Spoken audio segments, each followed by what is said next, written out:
The morning rain had finally stopped, leaving behind puddles that reflected the gray Seattle sky. Megan Chen pulled into the crowded parking lot of Westlake Shopping Center, circling twice before finding a spot near the entrance. She was running late for her interview at Carson & Mills law firm, and the weather wasn't helping her anxiety. As she stepped out of her aging Honda Civic, Megan noticed something glinting in the wet asphalt. A coin. She bent down to pick it up, examining the quarter in her palm. It looked unusual, older than most quarters in circulation, with a slightly different weight to it. The date read 1964, and the silver seemed purer somehow.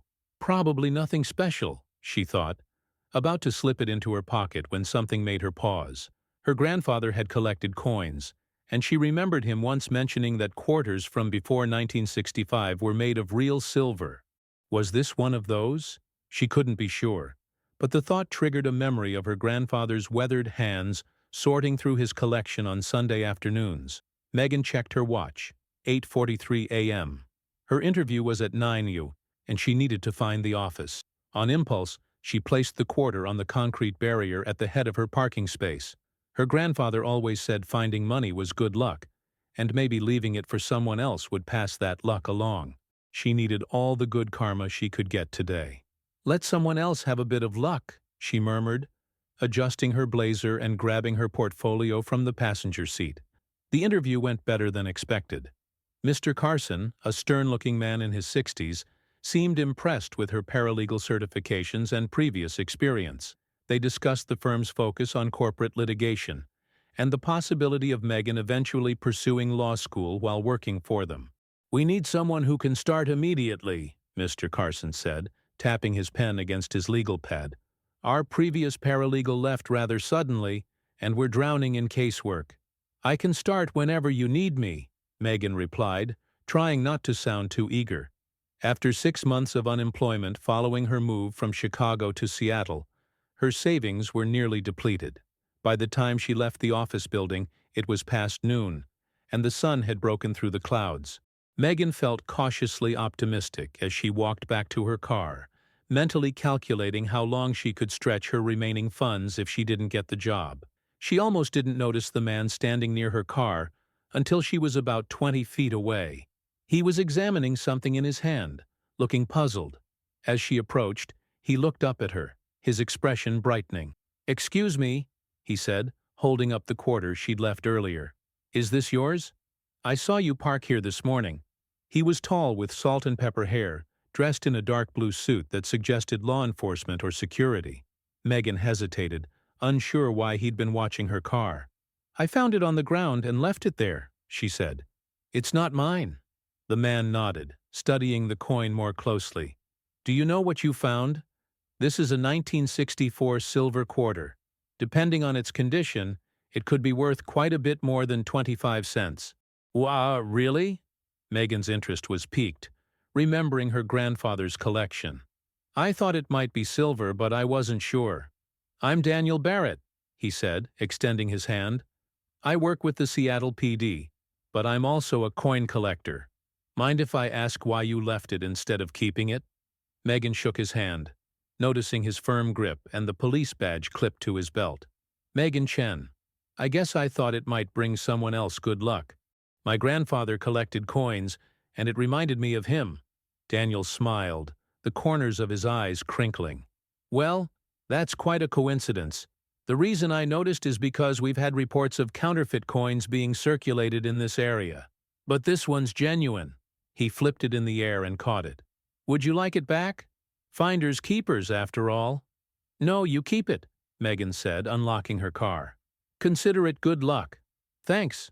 Daniel reached into his pocket and handed her a business card. "If you ever come across any other interesting coins, give me a call. The counterfeit ones can be hard to spot."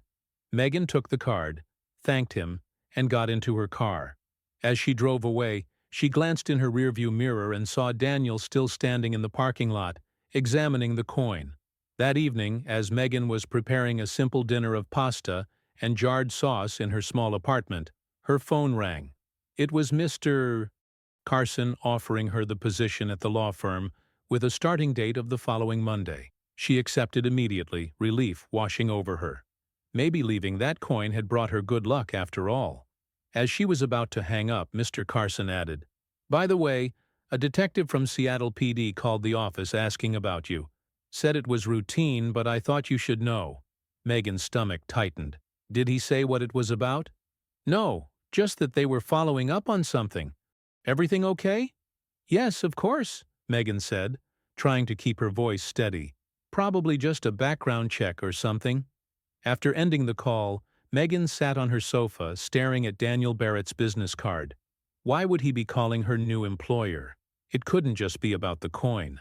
Something wasn't adding up, and for the first time since moving to Seattle, Megan felt a shadow of her old life creeping back in. At precisely 7:30 p.m., 3 hours after Mr. Carson's call, there was a knock at Megan's door. She had been expecting it, sitting in tense silence with a cup of tea gone cold in her hands.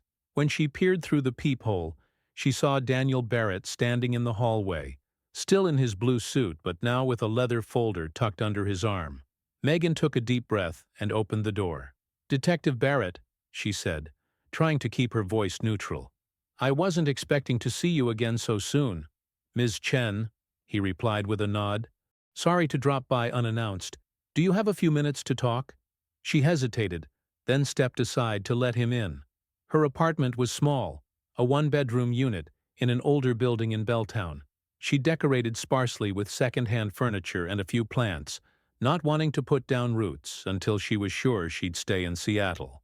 "I understand you got the job at Carson and Mills," Daniel said, taking a seat at her small dining table when she gestured toward it. "Congratulations." Thank you," Megan replied, remaining standing. "Though I'm curious how you knew that already, and why you called them." Daniel set his folder on the table but didn't open it. "I'd like to be direct with you, Ms. Chen. That coin you found this morning, it wasn't just any silver quarter. It was part of a collection stolen from a retired judge's home in Bellevue 3 days ago." Megan felt her face flush. "And you think I had something to do with that?" "I'm exploring all possibilities," he said evenly. "The coin had a distinct scratch on the reverse side that the owner documented. When I saw you leave it in the parking lot, it caught my attention." "So you lied about being a coin collector?" Megan crossed her arms. "No, that part's true. It's how I recognized the coin's significance." Daniel leaned forward. "What's unusual is finding a stolen coin from a high-profile burglary left casually in a parking lot." Megan sat down across from him, her mind racing. "I told you I found it on the ground. I had no idea it was stolen." "I believe you," Daniel said, his expression softening slightly. "But it raises questions. The stolen collection was quite valuable, over $50,000. Most of it is still missing." Megan's tea sat forgotten as she processed this information. "So you think whoever stole it might have dropped that coin in the parking lot?" "It's possible. Or they could have used the shopping center as a meeting point for a sale or exchange." Daniel opened his folder and slid a photograph across the table. "Do you recognize any of these people?" The photo showed security camera footage of the shopping center's entrance. Several people were visible, but none familiar to Megan. "No," she said, pushing the photo back. "I moved here from Chicago 6 months ago. I don't know many people in Seattle yet." Daniel studied her face. "What brought you to Seattle?" The question seemed casual, but Megan sensed the detective was fishing for something. She chose her words carefully. "A fresh start. Chicago has too many memories." It wasn't untrue, just incomplete. "I ran a background check," Daniel said, pulling another paper from his folder. "Megan Chen, 28, graduated from Northwestern with a paralegal certification. Worked for Donovan and Wright in Chicago for 3 years before resigning 6 months ago. No criminal record." He paused. "But there's a gap in your employment history, and your previous employer wasn't particularly forthcoming when I called." Megan's hands clenched in her lap. "There was a situation at my last job. It's not relevant to any of this. I'm trying to understand why someone with your qualifications would leave a good position, move across the country, and spend 6 months unemployed," Daniel said, "and then coincidentally find a coin from a stolen collection worth thousands." "It wasn't coincidental," Megan snapped, her patience wearing thin. "It was on the ground, I picked it up, I left it behind. That's it.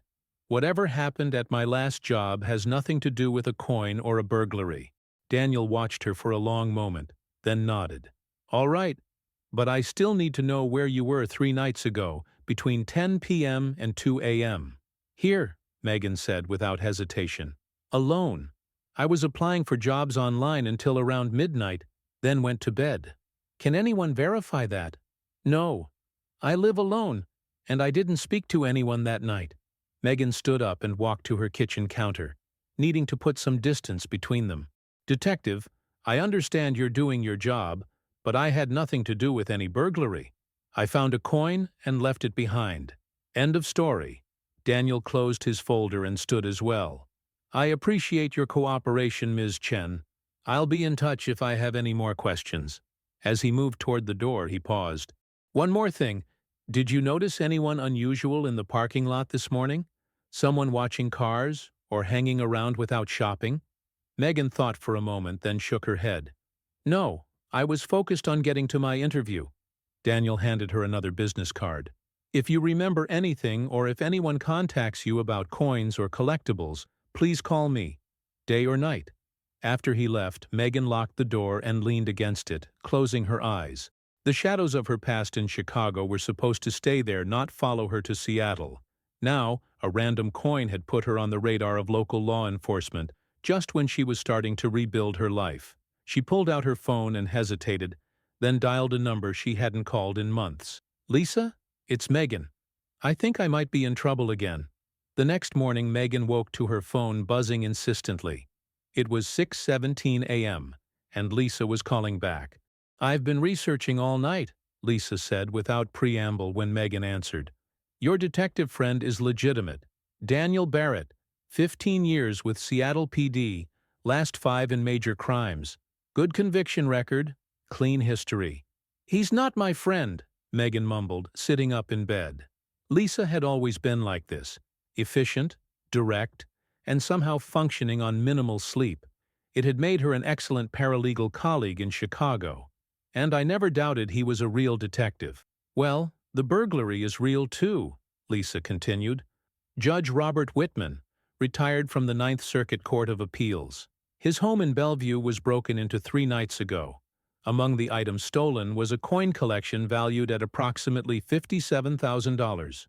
Megan ran a hand through her tangled hair. "How did you find all this out?" "I still have contacts in the legal world, Megan. And unlike you, I didn't delete all my social media." There was a pause. "Are you sure you had nothing to do with this?" "Lisa," Megan exclaimed. "Of course not. You know me better than that." "I do," Lisa agreed. "But after what happened in Chicago—" "This is completely different," Megan interrupted. "I found a coin in a parking lot. That's it." "All right," Lisa said, her tone softening. "But be careful. This detective is clearly suspicious, and given your history—" "I know," Megan sighed. "Thanks for checking him out." Shy. After ending the call, Megan showered and dressed, then decided to drive back to the shopping center. Something about her conversation with Detective Barrett didn't sit right. If the coin was part of a valuable stolen collection, why had it been carelessly dropped in a parking lot? The morning was clear and cool, the shopping center less crowded than the previous day. Megan parked in a different spot but walked over to where she'd found the coin. The concrete barrier was unremarkable, with nothing to indicate why someone might have dropped a valuable coin there. As she scanned the area, she noticed a coffee shop across the parking lot with a clear view of the spot. On impulse, she walked over and went inside. The cafe was half full, mostly with people working on laptops or reading. Megan ordered a latte and took a seat by the window, observing the parking lot. After about 20 minutes of nothing interesting, she was about to leave when an elderly man at the next table spoke to her. "You're watching the parking lot very intently," he said, his voice gentle but curious. "Waiting for someone?" Megan turned to him, surprised. He was in his 70s, with thick white hair and wire-rimmed glasses, dressed in a tweed jacket despite the mild weather. "No, just thinking," she replied. The man smiled. "I come here most mornings. It's a good place to watch the world go by." He extended his hand. Walter Jenkins. Megan Chen, she said, shaking his hand. Something about his demeanor put her at ease. Do you live nearby? Just around the corner. Been in the same house for 40 years. Walter gestured to the notebook in front of him. I'm writing my memoirs, but most days I end up people-watching instead. Megan hesitated, then decided to take a chance. Mr. Jenkins, since you're here often, I wonder if you noticed anything unusual in the parking lot yesterday morning? Around 8:30 or 9? Walter's bushy eyebrows rose. As a matter of fact, I did. A young man was pacing near those parking spaces by the entrance, kept checking his phone and looking around. I noticed because he seemed nervous, not like someone just waiting for a friend. Megan leaned forward. What did he look like? Tall, thin, maybe in his 30s, dark jacket with a hood. Nothing remarkable except his behavior. Walter studied her face. May I ask why you're interested? Megan considered how much to share.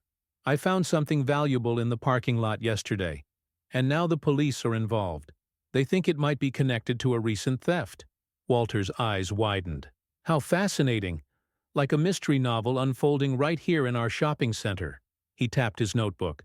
Perhaps I should switch from memoirs to crime fiction. Despite her anxiety, Megan smiled. Maybe you should. Did you see what happened to this nervous man? He left in a hurry when a dark SUV pulled up, Walter said, frowning in concentration. Another man got out briefly. They exchanged something, couldn't see what, and then the first man walked away toward the bus stop on Madison. What time was this? Just before 9, I believe. I remember because my coffee was getting cold, and I ordered it at 8:30. Megan's mind raced. This exchange had happened right before she arrived and found the coin. Could the nervous man have dropped it accidentally during the handoff? Thank you, Mr. Jenkins. That's very helpful. She finished her latte and stood. If the police contact you, would you tell them what you told me? Of course, my dear. Should I expect them? Maybe, Megan said, leaving her number with him. If you remember anything else, please call me. Outside, Megan stood in the parking lot, trying to piece together what might have happened. If Walter's observation was accurate, someone had used this location for an exchange, possibly selling the stolen coins. In the process, one coin had been dropped, which she later found. That would explain why Detective Barrett was so interested in her. She wasn't a suspect in the original theft, but she might have inadvertently interrupted a transaction related to the stolen goods. Megan was so lost in thought that she didn't notice the dark SUV pulling into the lot until it parked a few spaces away from her. When a man in a tailored suit stepped out and looked directly at her, a chill ran down her spine. He wasn't Daniel Barrett, but something about his purposeful stride toward her triggered warning bells. Without waiting to see what he wanted, Megan turned and walked quickly toward her car. Behind her, she heard footsteps accelerating. Ms. Chen, the man called. I need to speak with you. Megan reached her car and fumbled with her keys, heart pounding. As she unlocked the door, the man caught up to her. Please, I just want to talk, he said, standing close enough that she couldn't open her car door fully. About the coin you found. Who are you? Megan demanded, gripping her keys tightly, ready to use them as a weapon if necessary. The man reached slowly into his jacket and withdrew an ID card. James Whitman. Judge Whitman is my father. I understand you found one of his stolen coins. Megan stared at the ID card. James Whitman, attorney at Broderick and Nash, one of Seattle's prestigious law firms. His resemblance to photographs she'd seen of the retired judge was unmistakable. The same square jaw and penetrating blue eyes, though the son's features were softened by about 30 years of age difference. How did you know I found the coin? She asked, still wary, her keys positioned defensively between her fingers. Detective Barrett contacted me this morning, James explained, taking a step back to give her space. He mentioned that a woman had found one of my father's coins here and left it behind. He thought it might be connected to the burglary investigation. Megan relaxed slightly but remained cautious. And he gave you my name? No, James admitted, adjusting his silk tie nervously. But he described you and your car. I've been coming here every morning, hoping to spot something, anything that might help. When I saw you standing in the exact location he mentioned, Looking around like you were investigating something yourself. I took a chance. That seems like a long shot, Megan said, unconvinced. The rain had started again, light drops speckling her jacket. You could have been following anyone. James sighed, raindrops gathering in his dark hair. Look, I'm desperate. That coin collection means everything to my father. After my mother died last year from a sudden stroke, it's been his main connection to her. They built the collection together over 50 years of marriage, starting with coins they found on their honeymoon in San Francisco. Each piece has a story. His voice cracked slightly. The burglary has devastated him. He hasn't slept properly in days. His sincerity seemed genuine, the emotion in his voice unforced, but Megan had learned the hard way not to trust easily. The shadows of Chicago still loomed large in her memory. I'm sorry about your father's collection, truly, she said, softening her tone. But I've already told Detective Barrett everything I know. I found a coin, thought it looked interesting, and left it behind. That's all. Please, James said, his voice quieter now as the rain intensified. Just a few minutes of your time. There's a coffee shop right there. He pointed to the cafe where she'd just spoken with Walter. Public place, lots of witnesses. I just want to understand what happened. My father is 83. This collection is his legacy. You might have noticed something, anything that could help. Megan hesitated, then nodded, surprised by her own decision. 15 minutes. That's all.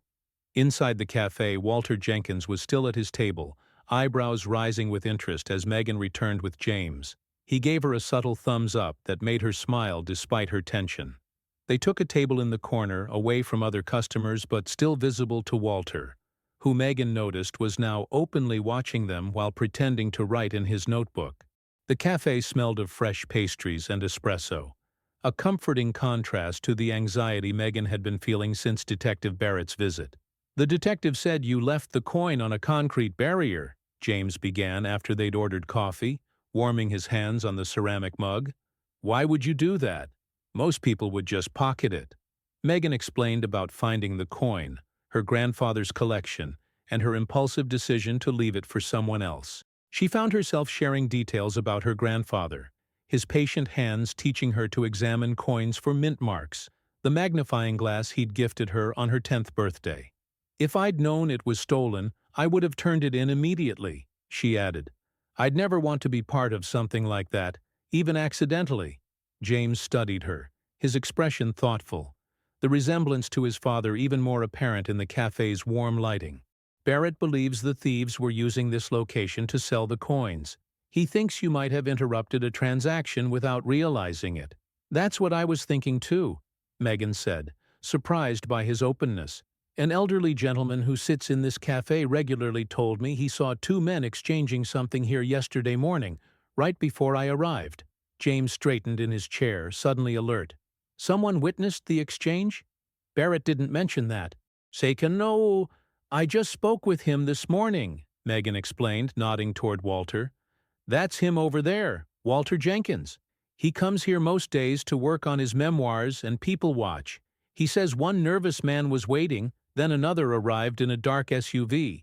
They made some kind of exchange, and the first man left toward the bus stop. This could be important, James said, pulling out his phone, his movements quick and precise. Do you mind if I call Barrett? He should hear this directly from Mr. Jenkins. While James stepped outside to make the call, pacing beneath the cafe's striped awning as he spoke animatedly into his phone, Megan approached Walter's table. Mr. Jenkins, would you be willing to speak with a detective about what you saw yesterday? It might help recover a stolen collection that means a lot to an elderly man. Walter's eyes lit up behind his wire-rimmed glasses. Absolutely. This is the most excitement I've had since my hip replacement. And please, call me Walter. He closed his notebook with a decisive snap. I was getting tired of writing about my childhood in Minnesota anyway. This is much more interesting. James returned, rain droplets clinging to his suit jacket. Barrett's on his way. He says this could be the break they needed. He looked at Megan with newfound respect. Thank you for coming back here. Most people would have walked away after being questioned by police. I know what it's like to lose something important, Megan said quietly. thinking of what she'd left behind in Chicago. Within 30 minutes, Detective Barrett arrived, removing his raincoat as he entered the cafe. He looked surprised to find Megan still there, nodding to her before focusing on Walter. "Mr. Jenkins," Barrett said, shaking the older man's hand, "I understand you witnessed something significant yesterday morning." Walter straightened in his chair, clearly enjoying his moment in the spotlight. "Indeed, Detective. I have an excellent memory and keen observational skills. My late wife always said I should have been a detective myself." Barrett smiled patiently, pulling out a notebook. "Tell me exactly what you saw." Walter described the nervous man in detail, approximately 5'11", thin build, dark jacket with a hood, jeans with a distinctive tear at the knee, and worn-down boots. He'd been pacing, checking his phone repeatedly and looking over his shoulder. Then a black Escalade, 2022 or 2023 model, I believe, pulled up, Walter continued. The driver stayed inside, but a passenger got out. Older gentleman, very well dressed. Expensive watch that caught the sunlight. They spoke briefly, and the well-dressed man handed something to the nervous one. A small package or envelope, perhaps. "Did you see the license plate?" Barrett asked, scribbling rapidly. "Only partially. Washington plates, started with BWK. The rest was obscured by mud. Deliberately, I suspect." Barrett looked impressed. "And then what happened?" "The exchange took less than a minute. The nervous man put whatever he received in his pocket and walked quickly, not quite running, but hurried, toward the bus stop on Madison. The well-dressed man returned to the Escalade, which drove away toward the interstate. Barrett took Walter's statement, recording every detail, then showed him several photographs on his tablet. Walter immediately identified one as resembling the nervous man. "This matches surveillance footage we recovered from a nearby gas station," Barrett told James, while Walter beamed with pride at his contribution. "The man Mr. Jenkins described is Jeremy Larson, a known fence with connections to several burglary crews. We think he was a middleman, not the original thief. He was likely meeting a buyer who specializes in collectible coins, probably Elliot Deacon, based on the vehicle description." Barrett turned to Megan, his expression softening. "Ms. Chen, I owe you an apology. We've confirmed your movements that night through your apartment's security cameras and electronic footprint, and you couldn't have been involved in the burglary. Your finding the coin was genuinely coincidental." Relief washed over Megan, a weight lifting from her shoulders. "Thank you, Detective. Actually," Barrett continued, placing his notebook on the table, "you may have disrupted their operation by finding and moving that coin. The silver quarter was likely dropped during the exchange. Larson isn't known for his coordination. When Deacon realized a coin was missing from what he'd purchased, he probably thought Larson was trying to cheat him, which could lead to conflict between them. Conflict we can exploit." James smiled for the first time since Megan had met him, the expression transforming his serious face. "Does this mean you have a lead on recovering the rest of the collection?" "We're setting up surveillance on Deacon now," Barrett confirmed, closing his notebook with a decisive snap. "His reputation suggests he won't sell or melt down the coins immediately. He'll want to authenticate and properly value them first. With luck, we'll recover most of the collection before any damage is done." "Detective?" Megan said, hesitating slightly. "There's something else you should know." She explained about her call to Lisa, her former colleague in Chicago. "She confirmed the burglary through her legal connections. I wanted to make sure everything was legitimate." Instead of being annoyed, Barrett nodded with approval. "Good instinct. Never hurts to verify when a stranger shows up asking questions." As they prepared to leave, Walter touched Megan's arm, his weathered hand warm and reassuring. "My dear, whatever brought you to Seattle, I think you're going to do just fine here. Sometimes the universe puts us exactly where we need to be." Megan smiled, wondering if perhaps he was right. "I'd like to stay in touch if that's all right," Walter added. "An old man gets lonely and you've brought some excitement into my routine. Perhaps you could join me for coffee sometime? I promise not to interrogate you about Chicago." He winked, showing surprising perceptiveness. "I'd like that," Megan replied, surprised to find she meant it. The following Monday, Megan started her new job at Carson & Mills. The office was bright and modern, with views of Elliott Bay from the conference rooms. Mr.